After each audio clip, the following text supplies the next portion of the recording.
Hello नमस्कार friends, आपका एक बार फिर स्वागत है आज की नई वीडियो में। चैप्टर नंबर 3 पृथ्वी की गतियाँ, कक्षा 6 भूगोल। चलिए फ्रेंड्स, आज की वीडियो शुरू करते हैं। पृथ्वी की दो गतियाँ होती हैं मुख्यतः। कौन सी दो गतियाँ होती हैं? एक घूर्णन गति होती है, एक परिक्रमण गति होती है। पृथ्वी अपने अक्ष पर घूमती है, यानी पृथ्वी जब खुद के अक्ष पर घूमती है अपने पर, तो घूर्णन गति होती है। यानी अपने में भी 3 अक्षर हैं, गुण में भी 3 अक्षर हैं। परिक्रमण क्या होता है? जब सूर्य की परिक्रमा करती है, यानी जब सूर्य के चारों ओर चक्कर लगाती है, उसे बोलते हैं परिक्रमण। पृथ्वी का अक्ष एक काल्पनिक रेखा है। इसके अक्षीय तल तक से 66.5 कोण झुकी है। पृथ्वी किस कोण पर झुकी है? 66.5 डिग्री कोण पर बनाती है। वह समतल जो अक्ष के द्वारा बना जाता है उसे कक्षीय तल कहते हैं। वह समतल जो कक्ष के द्वारा बना जाता है उसे कक्षीय तल कहते हैं। पृथ्वी सूर्य से प्रकाश प्राप्त करती है, यानी पृथ्वी का खुद का प्रकाश नहीं है, सूर्य से प्रकाश भी और ऊर्जा भी प्राप्त करती है। पृथ्वी का आकार गोले के समान होता है, यानी पृथ्वी का आकार गोले के समान होता है। इसीलिए एक समय में सिर्फ इसके आधे भाग पर सूर्य को रोशनी प्राप्त होती है। इसके आधे भाग पर एक बार में सूर्य की रोशनी प्राप्त होती है। सूर्य की और वाले भाग में दिन होता है, जबकि दूसरे भाग में क्या होती है? रात होती है। गोलों पर वृत्त जो दिन रात विभाजित करते हैं उसे प्रदीपित वृत्त कहते हैं। यानी गोलों पर वह वृत्त जो दिन और रात में विभाजित करता है उसे प्रदीपित वृत्त कहते हैं। कोई ग्लोब है, मान लीजिए ग्लोब है, ग्लोब को 2 भागों में बांटता है, उसे प्रदीपित वृत्त बोलते हैं। यह वृत्त अक्ष के साथ नहीं मिलता है, जैसे आप चित्र 2.3.2 में देखेंगे आगे। पृथ्वी अपने अक्ष पर चक्कर पूरा करने में 24 घंटे का समय लेती है। पृथ्वी अपने अक्ष पर चक्कर लगाने में कितना समय लेती है? 24 घंटे का समय लेती है। घूर्णन के समय काल में पृथ्वी दिन रात होते हैं। जब पृथ्वी अपने अक्ष पर घूमती है तो उससे क्या होते हैं? दिन रात होते हैं पृथ्वी पर। अब यह पृथ्वी की दैनिक गति होती है। ये यहाँ पर चित्र में दिखाए गए हैं, देख लीजिए। पृथ्वी के अक्ष का झुकाव दिखाया गया है यहाँ पर। ये उत्तर ध्रुव है, ये दक्षिण ध्रुव है। ये पृथ्वी का अक्षीय तल दिखाया गया है। ये कर्क रेखा है, ये विषुवत रेखा है, ये मकर रेखा है।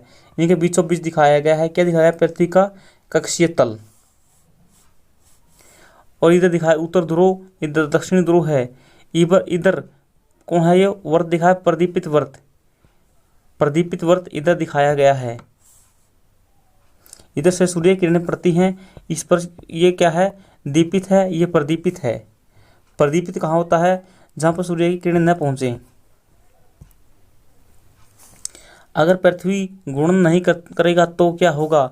सूर्य एक तरफ वाले पृथ्वी के एक भाग में हमेशा दिन रहेगा और दूसरे भाग में हमेशा रात रहेगी, और एक भाग में गर्मी रहेगी, दूसरे भाग में हमेशा ठंड रहेगी। ऐसा रहेगा। इस तरह की अवस्था में जीवन संभव नहीं होगा। यानी भगवान ने पहले ही रचना रच दी कि संपूर्ण पृथ्वी पर एक समान तापमान के लिए पृथ्वी का घूमना जरूरी है। पृथ्वी की दूसरी गति जो सूर्य के चारों ओर कक्ष में होती है। पृथ्वी की दूसरी गति कौन सी है? जो सूर्य के चारों ओर घूमती है अपने कक्ष पर, उसे परिभ्रमण कहते हैं। यानी सूर्य है, इसके चारों ओर पृथ्वी घूमती है। पृथ्वी एक वर्ष या 365 1/4 दिन में सूर्य का एक चक्कर लगाती है। पृथ्वी एक वर्ष में लगाएगी या 365 1/4 में सूर्य का चक्कर लगाती है। हम लोग एक वर्ष 365 दिन मानते हैं तथा सुविधा के अनुसार 6 घंटे में नहीं जोड़ते हैं। यानी 365 दिन 6 घंटे में पृथ्वी सूर्य का चक्कर लगाती है। याद रखेंगे, 365 दिन 6 घंटे, या 6 घंटे को 1/4 भी लिखा जा सकता है। इस बॉक्स में क्या लिखा है? प्राचीन भारतीय खगोल शास्त्री कौन थे? भारत के आर्यभट्ट ने बताया था कि पृथ्वी गोल है और अपने कक्ष पर घूमती है। इस चित्र को हम बाद में समझेंगे।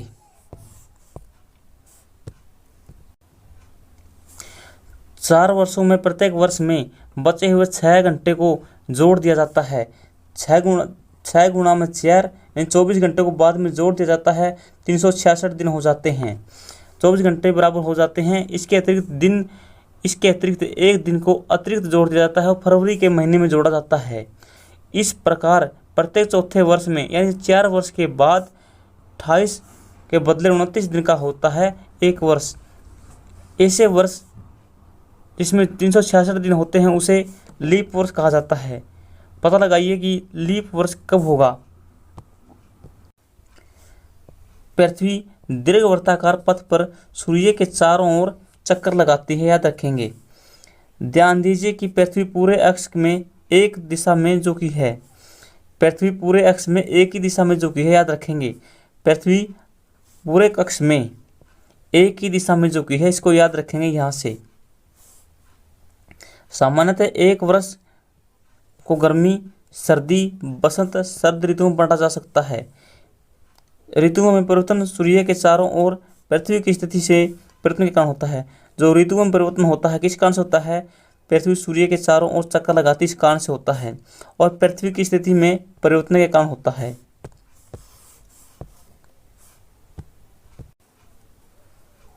नोट इंपॉर्टेंट, 21 जून को उत्तरी गोलार्ध सूर्य की तरफ झुका होता है। यानी 21 जून को उत्तरी गोलार्ध सूर्य की तरफ झुका होता है। सूर्य की किरणें कर्क रेखा पर सीधी पड़ती हैं। कर्क रेखा कहाँ पर है? उत्तरी गोलार्ध में है। कर्क रेखा पर सूर्य की किरणें क्या पड़ती हैं? सीधी पड़ती हैं, याद रखेंगे। कब पड़ती है? 21 जून को। इसके परिणाम स्वरूप इन क्षेत्रों में ऊष्मा अधिक प्राप्त होती है। यानी इन क्षेत्रों में ऊष्मा अधिक प्राप्त होती है, गर्मी अधिक प्राप्त होती है। किन क्षेत्रों में? कर्क रेखा वाले क्षेत्रों में, उत्तरी गोलार्ध में। ध्रुवों के पास वाले क्षेत्रों में कम ऊष्मा प्राप्त होती है। ध्रुवों के पास कम ऊष्मा प्राप्त होती है, क्यों? क्योंकि वहाँ पर सूर्य की किरणें तिरछी पड़ती हैं। वो सूर्य से दूर हो जाते हैं क्षेत्र और वहाँ पर सूर्य की किरणें तिरछी पड़ती हैं। उत्तरी ध्रुव सूर्य की तरफ झुका होता है। उत्तरी ध्रुव सूर्य की तरफ झुका होता है तो उत्तरी ध्रुव रेखा के बाद वाले भाग में 6 महीने लगातार दिन रहता है। जो उत्तरी ध्रुव है, उत्तरी ध्रुव रेखा के बाद वाले भाग हैं, जो उत्तरी ध्रुव है उसके बाद वाले जो स्थान हैं, जो वहाँ पर लगातार 6 महीने का दिन होता है। चूँकि उत्तरी गोलार्ध के बहुत बड़े भाग में सूर्य की रोशनी प्राप्त होती है, उत्तरी गोलार्ध के बहुत बड़े भाग में सूर्य की रोशनी प्राप्त होती है, इसीलिए विषुवत के उत्तरी भाग में गर्मी का मौसम होता है। 21 जून को इन क्षेत्रों में सबसे लंबा दिन होता है। उत्तरी गोलार्ध का सबसे लंबा दिन कौन सा होता है? 21 जून का होता है। सबसे छोटी रात होती है 21 जून है जो सबसे लंबा दिन होता है उत्तरी गोलार्ध में, हमारे हरियाणा में होता है। 21 जून का सबसे लंबा दिन होता है और छोटी रात होती है 21 जून की सबसे।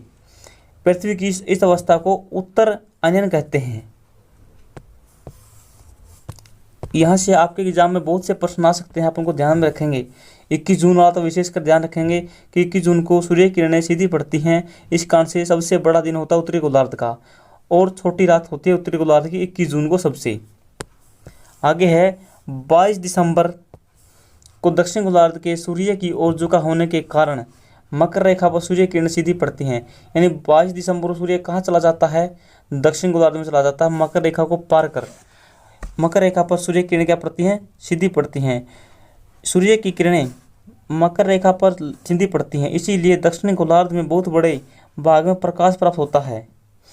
इसीलिए दक्षिण गोलार्ध में लंबे दिन और रातें छोटी होती है, ग्रीष्म ऋतु होती है। इसके विपरीत ठीक स्थिति में उत्तरी गोलार्ध में पृथ्वी की इस अवस्था को दक्षिणी आनयन कहते हैं। यानी जिस प्रकार उत्तरी आनयन कहा जाता है उसी प्रकार दक्षिणी आनंद कहा जाता है, जब दक्षिण गोलार्ध में सूर्य की किरणें सीधी पड़ती हैं। क्या आप जानते हैं ऑस्ट्रेलिया में ग्रीष्म ऋतु और क्रिसमस मनाया जाता है? क्या आप जानते हैं कि ग्रीष्म ऋतु में ऑस्ट्रेलिया में क्रिसमस मनाया जाता है और भारत में कब मनाया जाता है? सर्दियों में मनाया जाता है। क्रिसमस डे कब आता है? 31 दिसंबर को आता है। 31 दिसंबर को ऑस्ट्रेलिया में गर्मी पड़ती है, भारत में सर्दी पड़ती है। 21 मार्च 23 सितंबर को सूर्य की किरणें विषुवत वृत्त पर सीधी पड़ती हैं। 21 मार्च और 23 सितंबर को सूर्य की किरणें विषुवत पर सीधी पड़ती हैं। याद रखेंगे 21 मार्च और 23 सितंबर को विषुवत पर सीधी पड़ती है। विषुवत का मतलब है भूमध्य रेखा। इस अवस्था में कोई भी ध्रुव सूर्य की ओर नहीं झुका होता है, इसीलिए पृथ्वी पर दिन रात बराबर होते हैं, विषुवत कहा जाता है। ऐसी बात कैसे होती है, चलिए आपको समझाते हैं अच्छे से। ये पृथ्वी है और ये विषुवत है, ये कर्क रेखा, ये मकर रेखा। 21 मार्च की बात है, 21 मार्च को सूर्य किरणें यहाँ पर सीधी पड़ती हैं 21 मार्च, और 23 सितंबर को क्यों पड़ती है, क्योंकि जब सूर्य किरणें दिसंबर से इधर जा रही होती हैं तो सूर्य इधर आ जाता है। कब आ जाता है, 21 मार्च को यहाँ पर सूर्य किरणें सीधी पड़ती हैं, फिर सूर्य इधर चला जाता है। और जब सर्दियों में सूर्य उत्तरी कर्क रेखा से मकर रेखा की ओर आता है तो फिर सूर्य किरणें 21 सितंबर को यहाँ पर सीधी पड़ती हैं। याद रखें 21 सितंबर और 21 मार्च और 23 सितंबर को याद रखेंगे कि सूर्य किरणें सीधी पड़ती हैं।